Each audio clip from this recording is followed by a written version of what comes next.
listening to the Insight Fantasy Sports Podcast.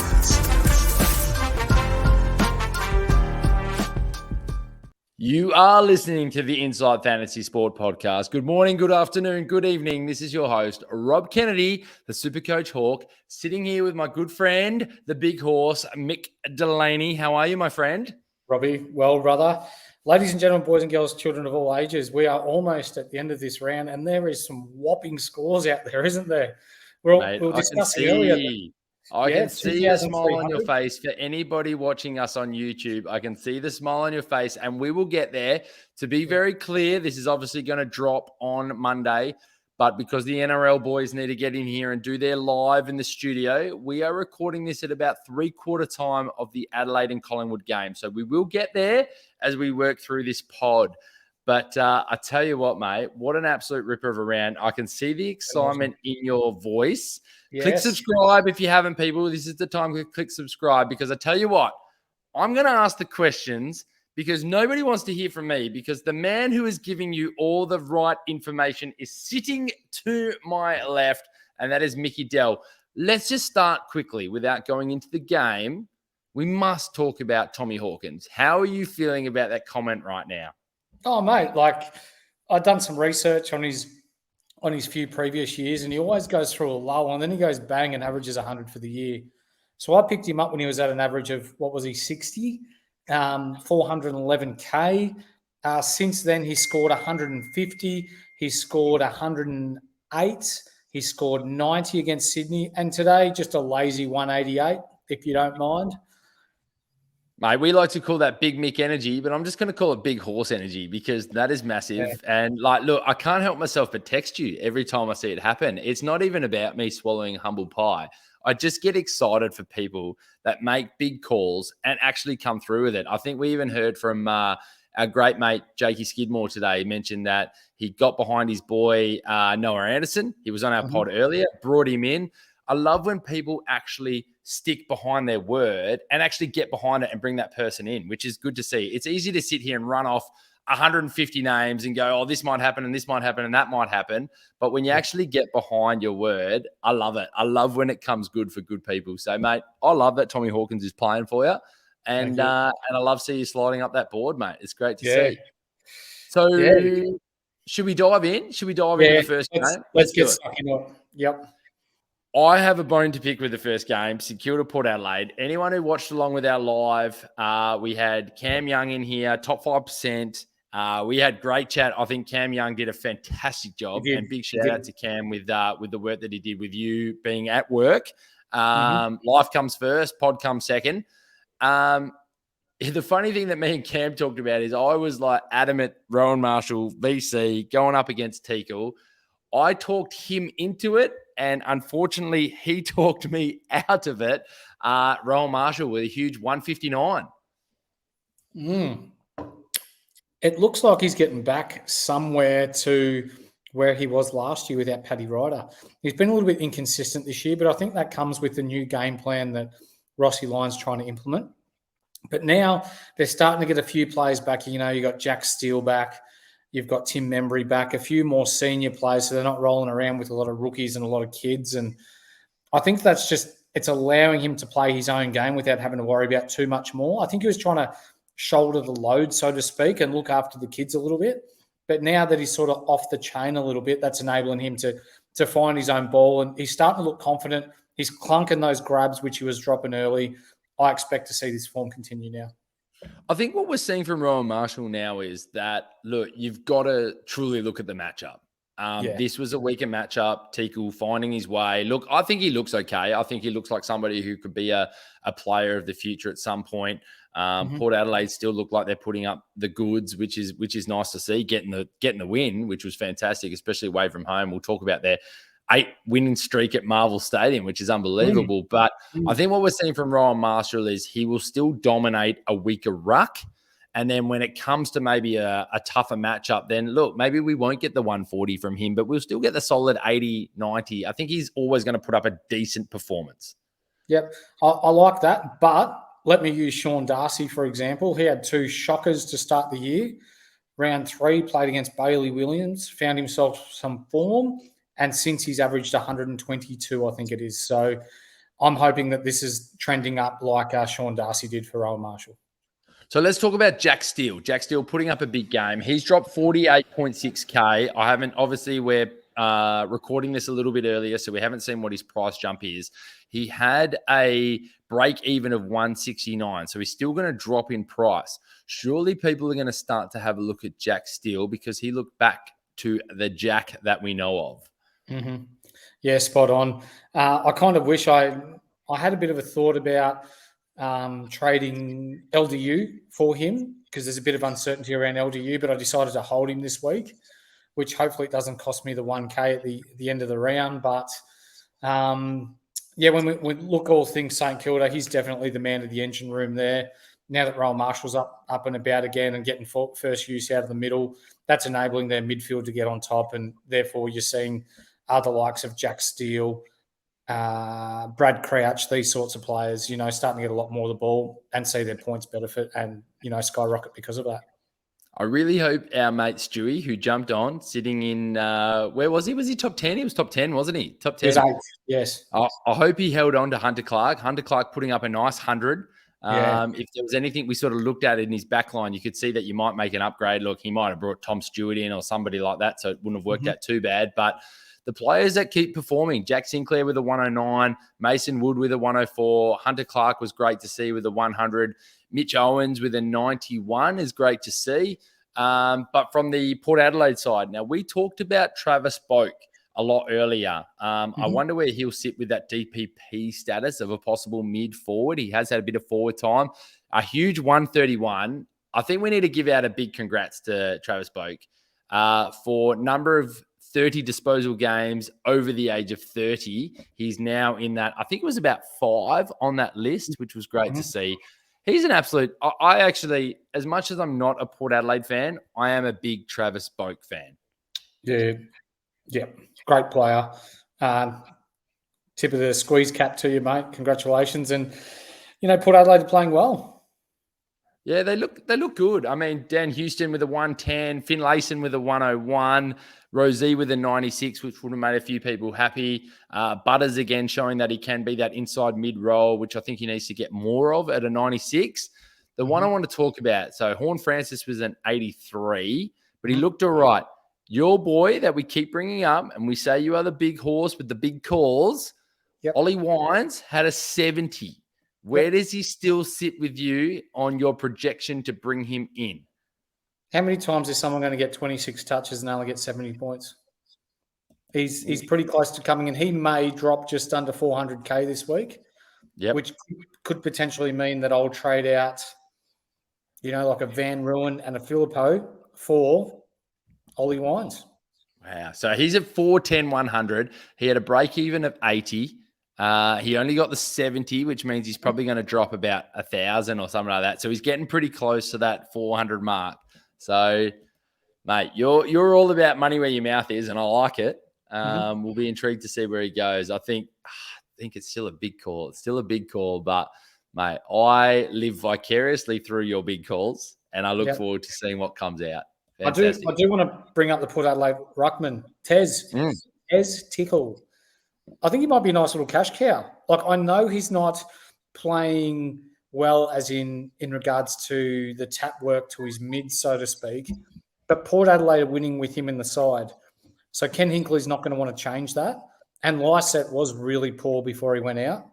So I can see Tickle sticking for a little while if people are looking to downgrade, or potentially now that GWS have finished their stretch of Sunday games, if they've got the coin to switch Madden with Tickle. And now I believe West Coast has got a big stretch of Sunday games now. So where do we go to from here? Yeah, I think that's a really big call. I think if anyone's probably starting to look at it, I'm one of them, is what do I do with Madden? At some point, you sort of have to look for somebody if they're going to take that mantle. It'll be interesting to see. Does he hold his spot? Do they say, we need to bring back Lysette? He's had that sort of, we dropped him back just to kind of hopefully poke the bear. Dare I bring a little bit of Los Angeles Lakers NBA talk into it? Great win by the Lakers, by the way, to get past the Grizzlies. And bring Lysette back in. Do you think Tickle has done enough to hold his spot? Is it all about them winning, or is it all about his performances? He had 8 handballs. He had 7 follow-up tackles through the midfield, 16 hit-outs. I think he's done his job. Like, if you're talking about, your around the ground stuff and being a target to kick it to, he's not clunking those grabs, no, but he is still young. But he is creating a contest inside, and they're winning with him in the side. So I can't see them dropping him. Mate, anyone who's watching us on YouTube right now, they could see that I had a little bit of a smirk whilst you answered that question. Let's be clear. You and I get on this podcast and we talk about what are we doing in this podcast. We're like, all right, cool, a bit of a wrap up. We'll talk about this. We might talk about this. We chat for about 2 minutes. That was 100% a question without reason, without warning. And you've absolutely run off Bryn Tickle's bloody stats up a storm. I love it, mate. I love your work so much. This is why you are my co-host and you make me look good. I love it. I love it. You're welcome. On that point, I think we just need to move to Brisbane and Fremantle because, mate, you can't get any better than that. Fantastic. The rabble continues for Fremantle. It absolutely continues. I think, did you watch this game? Bits and pieces. Fremantle, they're not contenders. Mate, Fremantle had a run. If anybody who watched this game, Fremantle, you should see in the first, I think it was in the first 45 seconds, right? Fremantle had it in their back line. They went handball, Clark, Young, handball, all the way down to the forward line. And I think even the commentators made a comment sort of saying, that's what we want to see from Fremantle. They need to take a bit more risk with their handball. And it was a fantastic passage of play down to their forward line. And I don't think we saw it for the rest of the match. No. You've got Jordan Clark, you've got Hayden Young, you've got Campbell down there. Like, you've got to use your handball. So I think on Twitter, the Twitter sphere today, we saw talk about Luke Ryan. Do we consider him a top 6 defender? In Supercoach, we do. Everyone's ragging on him in real life, but in Supercoach, we do because they continue to just chip that ball around their back line. But Brisbane, again, just continue to show they are the team to beat if they're at the Gabba. So they've got to really work on that top 2 finish to make sure they can make it to the GF because I don't want to come up against Brisbane at the Gabba, no matter who it is. So Lachie Neale with a 124, Zach Bailey with a 110, Josh Dunkley keeps on getting over that 100 with a 109. I want to come back to Will Ashcroft with a 103. A lot of people moved McKenna. He actually put up a nice 70 this week, and Wilmont as well put up a decent 63 as well. So I actually held both of those players and moved on a few different players just because I thought they still might come pretty good. Yep. From a Fremantle perspective, it is great to see a Hayden Young getting a 128, and he was actually doing that with a bit more dash and run, which was nice. Luke Ryan with a 127, Sean Darcy with a 114, Sarong, again, showing that he is the ultimate midfielder ahead of Brayshaw with a 109. Cox with a 105 and Jaeger O'Meara with a 105. What do you see out of this game, mate? Not much. Fremantle looks shot. They did that run and carry thing at the start of the game, and you're like, wow, they're going to look to take on the game and be a little bit more creative without being their defensive chip mark, but then they just fell straight back into it. So I know they're the 3rd youngest list in the AFL, which, to their credit, they're rebuilding on the run. But when you're bringing in the likes of Luke Jackson and these sorts of players, you're thinking that they're going to compete, and clearly they're a little way off. So you can pretty much put a fork in Freo because they are done. For Brisbane, I'll let you talk about Will Ashcroft. Mate, look, the big thing for me with Will Ashcroft, and we're like a lot of players, and we have this chat as well, Sheasel's greater than Will Ashcroft and Dacos and all these kind of things at the moment. I think what we're seeing out of this game today, and it hasn't finished yet, so I don't want to talk to it too much, is it is tough to go in the midfield and dominate right from the start. If you're trying to find touches, the likes of Callum Mills, Nick Dacos, Sheasel, they look amazing as they started their career at half back. When you go into the midfield, which Ashcroft is right from the start, it is difficult to get your hands on the footy, understand the dynamics of AFL, the crash, the bash, the collisions that you get in there. Man, he looks good. He looks good. He looks like a player. I don't want to start comparing the pair and all that type of stuff, but he looks good. And that goal, did you see his goal? That is sign the check now. Sign the check now. Give him the car, whatever it is now as the award. I reckon you could give him 100 goes of that again, and he wouldn't get one. It was phenomenal. But he was trying for it. Yeah, it was. Yep. And I like your comments about how, he's a rookie, and then you got Sheasel, who, like, to be fair, is a little bit more flashier. His run and carry and his ball use is really good. But it is harder for a first-year player to play midfield. He's being overshadowed by the likes of Dunkley and Neil and these sorts of players, McCluggage at the Lions. But when you look forward, like, he's really big, like, before our eyes, becoming an elite midfielder that just has that general ball nous. He knows where it's going. He knows how to use it. And that he loves that 1-2, which for Supercoach, a handball receive, a handball get, and then a kick and hit a target. That's like 12, 14 points every time someone does that. So moving forward, he will be traded out at some stage this year because he won't be a primo this year, but in years to come, he's a lock. No, I agree. It'll be one of those ones where you got to ask yourself, I don't think many people bring him in from the start. You always look at that second-year Blues, especially if he's playing straight in the midfield. I don't think anyone's going to pick him right from the start next year. But I think in year 3, year 4, year 5, this kid is an absolute weapon. Yeah. Look, he's keeping someone like a Jared Lyons out of the team. Jared Lyons can't get in, and Jared Lyons was an absolute weapon. He's a great player. Jared Lyons, Jared Berry, even Hugh McCluggage, to a degree, is being affected by his work rate and ball use. Yeah. The simple fact that I'll put out to this, and again, the game has not just finished just yet, but Nick Dacos, the two things I'll say about Nick Dacos, and I put it in the chat with the boys, I will absolutely, undeniably call him elite, as in I've never seen someone like this good this early when it comes to work rate and efficiency, right? They were the 2 points I put out there. But this is the difference now when he goes in the midfield. He's been pretty much efficient. Like, his disposal efficiency has been, above 80% every game at least. He's currently at 56% in this game playing in the midfield.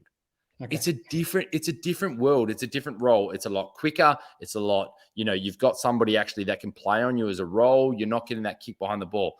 Now, I'm not saying Nick Dacos isn't a future Brownlow medalist or he won't work it out within 2 or 3 weeks, but it just shows, give Ashcroft a little bit of time. He's now at round 7, putting up games like that is amazing to see. Phenomenal. So look, get him in. Should we move on? Yeah, let's go to the next game. Yep. That was a cracker too.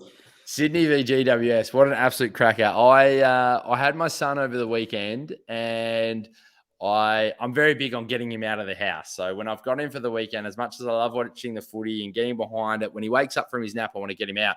I thought Sydney had this game in the bag. And to look back on, I think I left maybe about 3/4 of the way through the third quarter. And to see GWS get up was pretty impressive. So I'll let you. Do you want to go through the scores? Did you watch this one? Yeah. I watched a little bit of it. You got your Warner, Mr. Inconsistent, 123, Goulden, 119, back up from his 40-odd. And a lot of people traded him out last week. Just goes to show you don't trade out a primo, even with one bad score. Parker Lloyd, 106, 116. Heaney, 82. One I do want to bring up, Callum Mills, only an 80. His price is going to dip significantly. Once they get their players back from injury, he's one you will look at.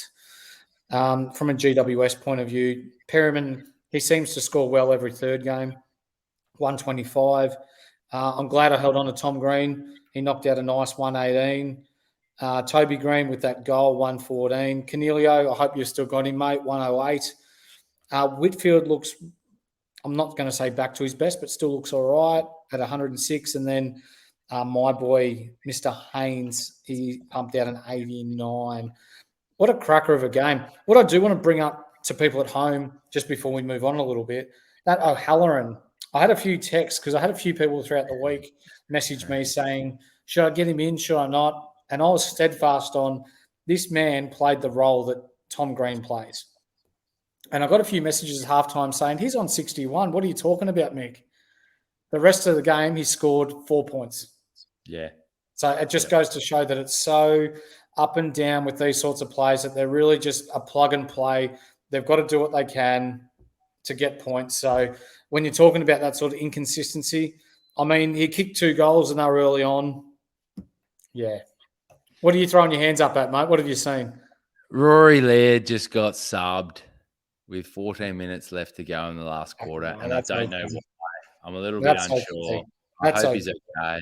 That's all right, mate. You're spot on with your point, though. Sorry, I'll stay with what you were talking about. I'll stay with what you're talking about. I just kind of want to see what Laird's on before I move on. He's on 100. Okay, that's all right. I'll take that. All good. You're spot on. I'll tell you what I liked about O'Halloran. You're right. You were 100% in your comment.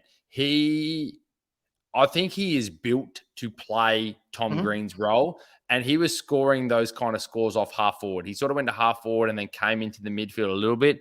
He relied on kicking a few goals, which he's not going to do every week. I like him as a player. He looks good as a player. There's no doubt about that. And you're spot on. I think you weren't saying that in any way. I think you're spot on that he's built to play the Tom Green role. And look, I think he's going to do that sort of up and down component. So I think you're spot on. The big thing I'll say about anyone with Nick Dacos is still only on 75. You're killing me. The big thing I will say about Tom Green, I wouldn't move him. The guy just has such a consistent role. Like, look, I'll take, and this is one of those ones you and I talked about when we talked back about, I'm terrible with names. We had, what's his name on, who had won it before. And I'm sort of getting that learning between league, head-to-head leagues versus, you're trying to have that overall win. But from a league perspective, Tom Green is the kind of guy you want in your team because he just consistently puts up those numbers. I'd take Tom Green over Josh Kelly every day of the week in a head-to-head type league. Yes, maybe Kelly has a higher ceiling and sort of, Tom Green stays here. So what does that look like from an average overall at the end of the year? I don't know, but I really like Tom Green's role. And for anyone out there, I'd be looking at moving at some point your Setterfield first and then maybe your Hopper before I think about moving Tom Green. That's my opinion. Yeah. One I really liked was, Himmelberg was the interesting one out of this, 88. From what I saw, he was still playing forward. They brought, who was the guy they brought in? They brought in Brand. Is it like a Brown? What's his name? Brown. They brought Brown in, and Brown went to that back line. He looks all right sometimes too. He was an interesting player. I was listening during the game. He's played 11 games in the AFL. He actually, I think he had a 3 Brownlow vote game once where he actually ran off the back line and kicked about 3 goals in the game or something, Dermot Brereton was saying. Not that I take Dermot Brereton too seriously, but he looked all right back there. But a lot of people jumped the gun too early on Himmelberg. I'm going to assume you didn't. No. Yeah, no. A lot of people jump the gun too early on Himmelberg. Until you see him playing back consistency, you and I talked about it during the week. Don't touch it. Don't touch it. It's too risky and it's not going to pay off for you. Spot on. Mate, Callum Mills is one that, before we move on to Bulldogs and Hawthorn, Callum Mills is one that I'm very heavily watching. I know you're watching like an Ollie Wines and stuff like that. Callum Mills is one that I'm watching when those players start coming back. And Tom McCartan was back and he started looking good. And then Tom McCartan got a bit injured during the game and Mills went straight back to that back line. Callum Mills is the one I'm watching that. If his price drops, he's one I'm bringing in for sure. Yeah, he'll be one that, especially if he drops a little bit to the, your mid to low 500s, we're in. Absolutely. Hawthorn v. the Western Bulldogs, my boys. Now, I didn't toot my horn too early, although a few boys did. I stayed quiet. The unicorn killer, Connor Nash, and I did have a chuckle in the car back, mate, when I listened to your comment before. Connor Nash did a very good job in the first quarter against Bontempelli, but cream, as we know, always rises to the top. And the Bont himself with the 122. Caleb Daniel played he's the one that kind of went in with Libba out. He played a much bigger role in the midfield with the 114. Norton, was always going to kick some goals, 113. Bailey Smith was the other one that we mentioned, especially when I was on with Cam Young, that was going to step up and have a bigger game, 103. Doesn't JJ just look like much a better player when he's off the halfback? I feel like that's where he needs to be. Now, a few of us pulled the gun with Tim English. He only pulled a 90, which wasn't too bad, but not what we want for our VC. From a Hawthorn perspective, Sicily did his job, 128. Hardwick, man, I love Hardwick. I feel like Blake Hardwick is one of the most underrated players in the AFL. He was on Cody Waitman, and we rate Cody Waitman. Cody Waitman didn't have a touch for about 3 quarters. And Blake Hardwick finished with a 117. Ned Reeves, to his credit, did a fantastic job with a 110. And Will Day, a lot of people brought him in this week, and he rewarded them with at least a 97. Your thoughts on this game, mate? There's not too much to talk about. No, not really. But Tim English looked tired. I was watching him run around. He just looked a little bit lethargic. Like, I know Ned Reeves played well, but yeah, I don't know. I just don't know about English, whether he's carrying a slight niggle, whether he got a bump, or whether he was just tired. Who knows? Let's see what happens this week. But no doubt his price is going to drop now. I think they asked too much of him. And this is the Rory Lobb factor that we've talked about. Cam Young's big on it. I'm big on it. At some point, they need to pull the trigger on what are they going to do. They've got Darcy sitting there who could be a forward ruck. Lobb hates going in the ruck. Now, like, whether you demand that he goes in there or not, like, you either need to or you don't. But surely you had a chat about it when you brought him in for about, what, $650K a year that he's on. But you can't ask this much of Tim English all year. Nobody can play that long in the ruck. Gawn needs a chop out. Everybody needs a chop out at some point. I still believe, if you're going to trust in Rory Lobb, I still believe Naughty needs to go to the back line, and you bring Darcy in and you play him as a forward ruck and you get ready to try and win a premiership in 2 years, 3 years' time. Yeah. What was I going to say? Mitch Lewis back for Hawthorn looked good, but for everyone that's held on to Fergus Cree now, it's time to get rid of him, because now he's the third forward. He's not going to get the same looks as what he has the first 6 weeks. So if you've still got him, trade him off before he starts losing your coin. Yeah, the only other one I want to say there as well, mate, is I'm all good with the Seamus Mitchell call. Look, he got subbed, and we need to understand this. But from now on, I'm not bringing in any Hawthorn rookies. I think we know Sam Mitchell is going to throw the magnets all over the place. Seamus Mitchell was not the weakest player on that ground. He was having a good game. They brought Scrimshaw in, who's dealing with a bit of turf toe. It was a tactical move to bring him in and put Seamus off. He is going to rotate those magnets like we've never seen before. So look, Seamus wasn't a bad call. I think he's going to hold his spot and play a regular role in this side. But with the Wards and the Weddles and the Ramsdens, I wouldn't touch them now, because I think there's going to be too many rotations at Hawthorn, and that's just going to burn you with some low scores. Melbourne v North Melbourne. Oh my gosh. Now, a lot of the boys slagged me off, and they made a little bit of a joke. It was good fun. I had a bit of fun in the live and threw out a bit of a fishing rod to the Roo boys. But is this a North Melbourne thing, or is this just a Melbourne finding their straps thing? And I'm going to say the same thing when it comes to Geelong v Essendon. What's your thoughts here, mate? Is this a little bit of both, or is just Melbourne the real deal? Yeah, I think the life of the game got sucked out early when Coombin broke his leg.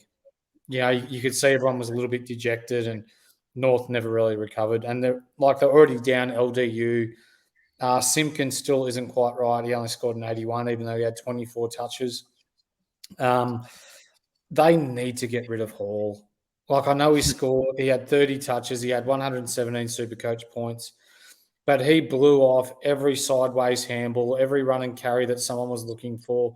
He ignored Sheasel no less than half a dozen times just to do his little U-turn and hit a 25, 30-metre kick, which was useless.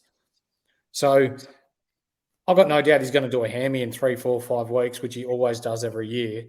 But he's stunting the growth of their younger players there. So the sooner Clarko gets rid of him, the better. For those that didn't trade out Sheasel, congratulations. It was a once-off. Why would you? I don't know. What did he score? Nearly 100? 107, actually. Booyah. He's had 100 every game bar one. Anybody who trades him out, you're trying to just chase points too quickly. Yeah. Yep. Silly.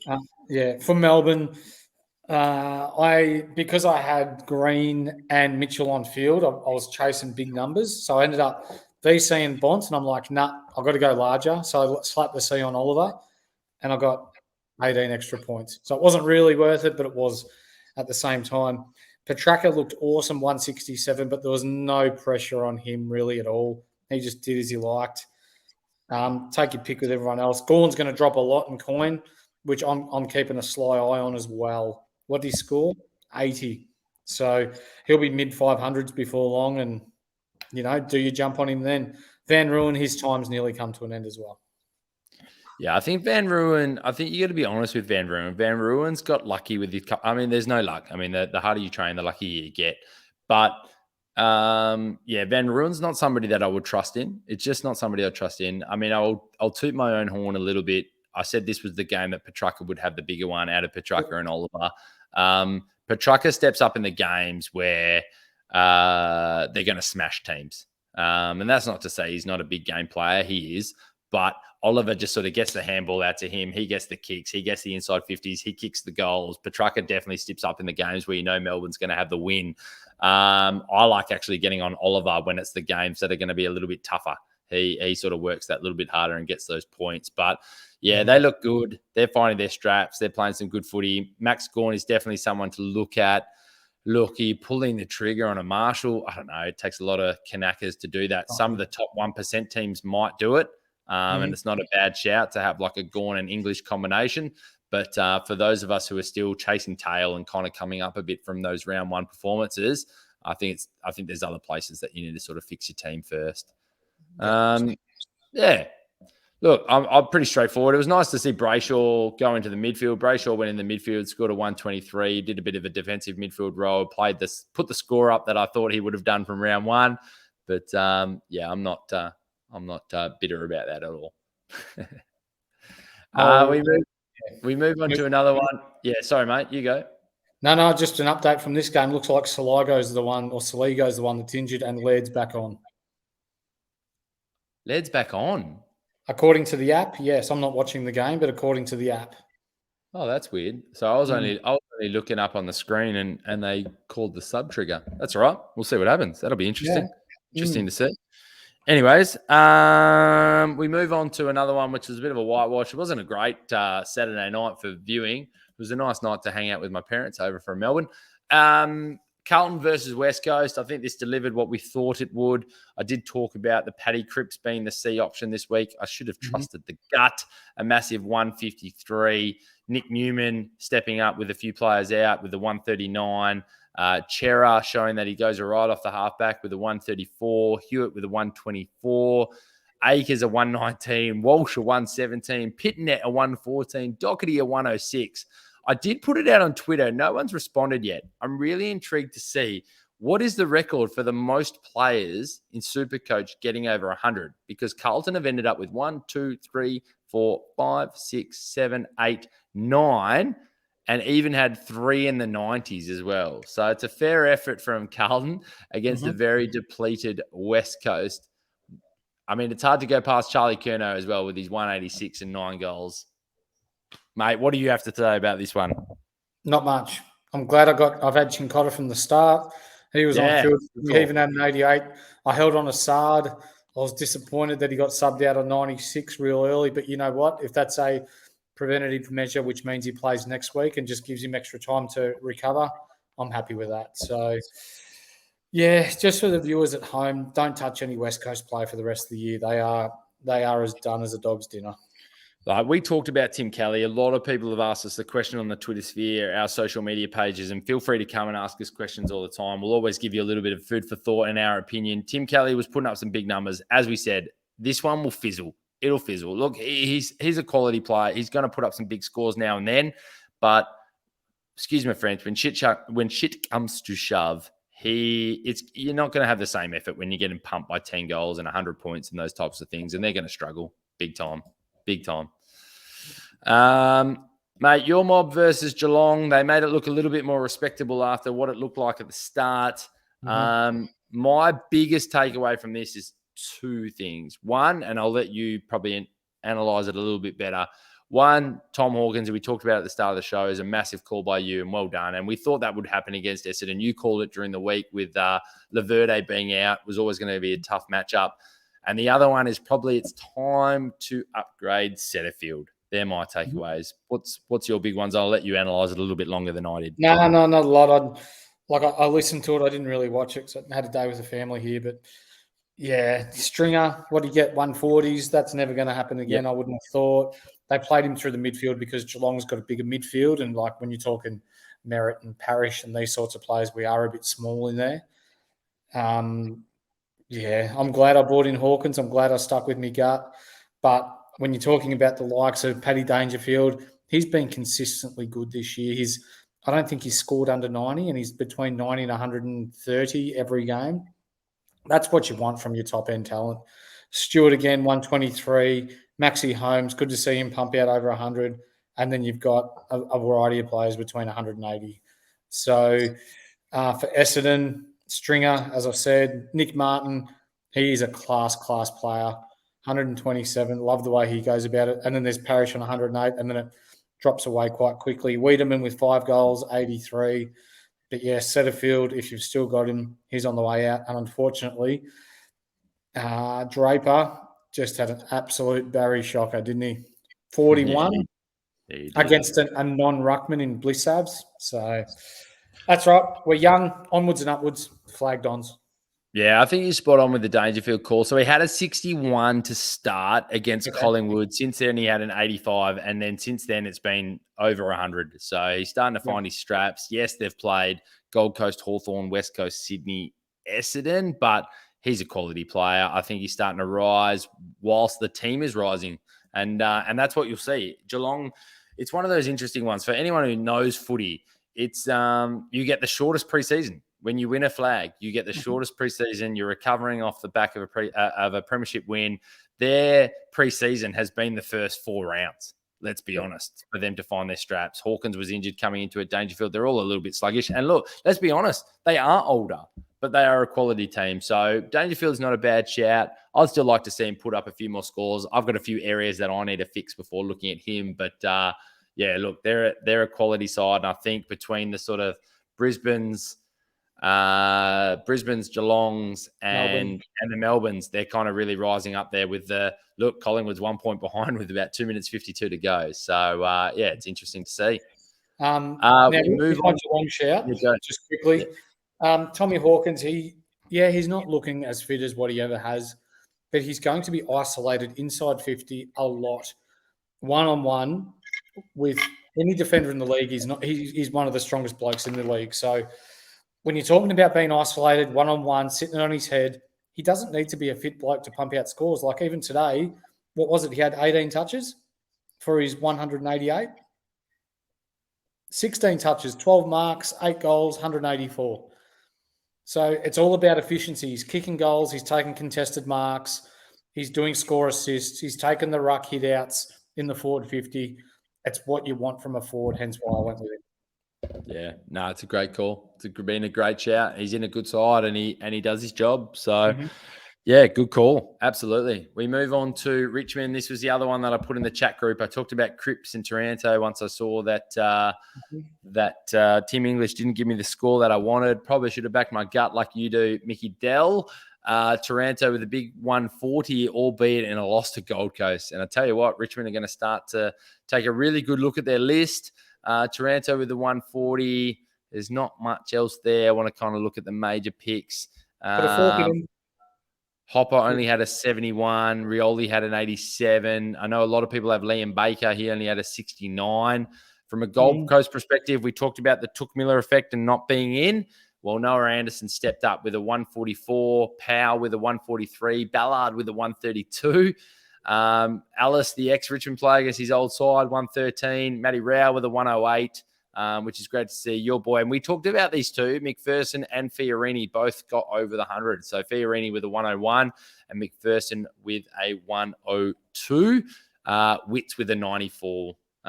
What's your thoughts with the Richmond lineup, mate? I would have thought this would have been a good one for him. I see you holding the fork. They're done. Put a fork in them. It's disappointing. They should be doing better. Yeah. Without Lynch, it's a big hole down there for him, isn't it? And they just don't have another key forward to support Mr. Rewalt. Down back even, they look a little lost. Their goal kicking's been pretty ordinary. Gold Coast, I should have looked into this more. I tipped Richmond, but Gold Coast have the best record against Richmond comparatively to everyone else in the comp. They've won the most amount of games against any other team. Richmond's number one for them. So I know it's at the G. Richmond play well at the G, but Gold Coast were just head and shoulders far and above better. It's a draw with 2 minutes to go. Yeah, we move on to the last game, which is a draw. I tell you what, this is where, as much as I've enjoyed getting involved in the Twitter sphere and talking with the community, and like we've talked a lot about it on this pod, there's a lot of highly educated people in there that watch a lot of footy, talk some great sense, which is really good. Sometimes I've got to not put my questions out there. I was so big on just moving the captaincy to Dawson. In my mind, I was like, Collingwood won't tag. They're kind of like the Hawthorn when they're in their prime, which is just sort of you back your system and you back your team, where someone like a Ben Keys was going to go to a Nick Dacos. Now, did I expect Nick Dacos to go in the midfield? No, I didn't. So I thought of the back line, he'd still get his kicks behind the 50 and those types of things. But Jordan Dawson sitting on a 130, Rory Laird sitting on a 100, Chance Jones sitting on a 118. Big shout out to Ryan Hamo. He's had a few comments about that call that he put out.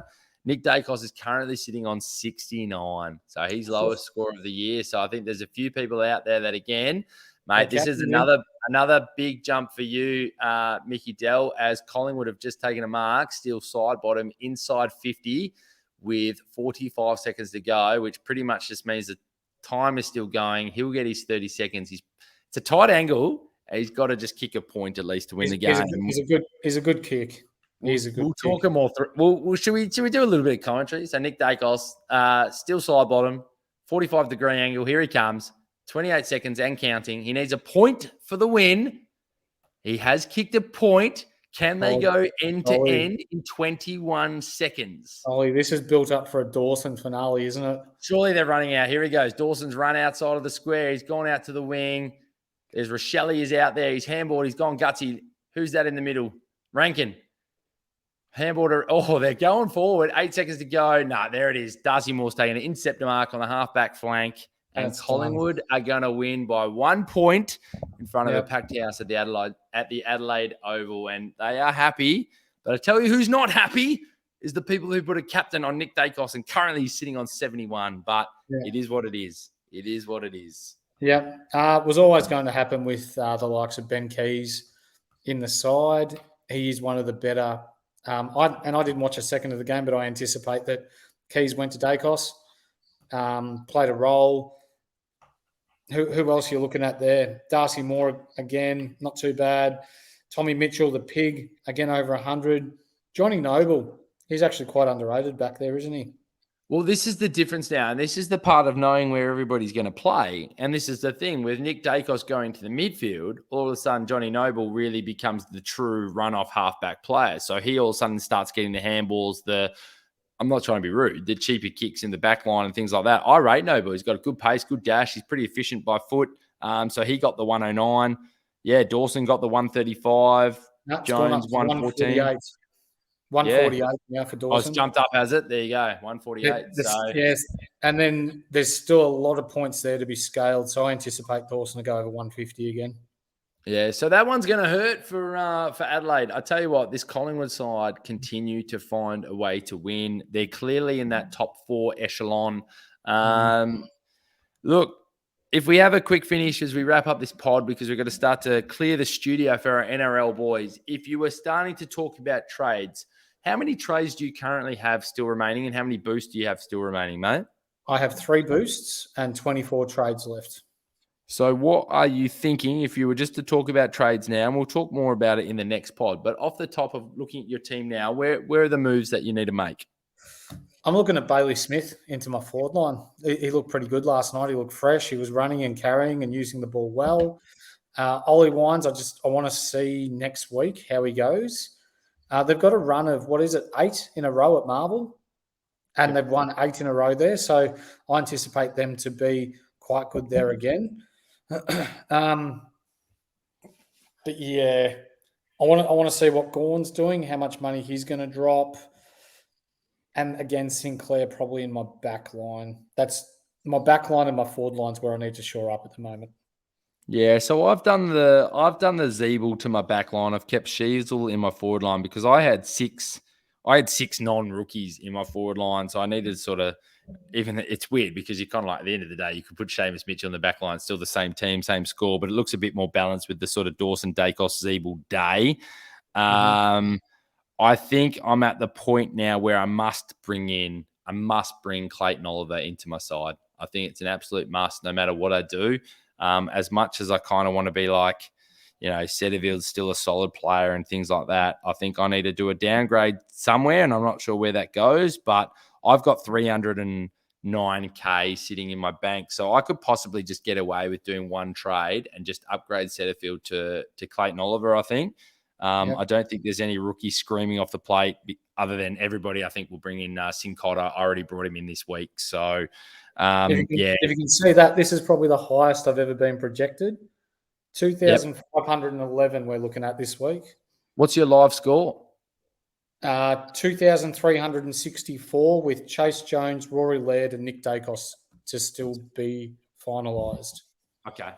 Gotcha. Yeah. Very nice. Very nice, mate. We might be bringing you on the pod to congratulate you as a high scorer in the last week. Come on. Bring it on. I love that. There's a lot of hundreds around this page, which is really good to see. So, look, mate, I love the wrap up. You got any final words, mate?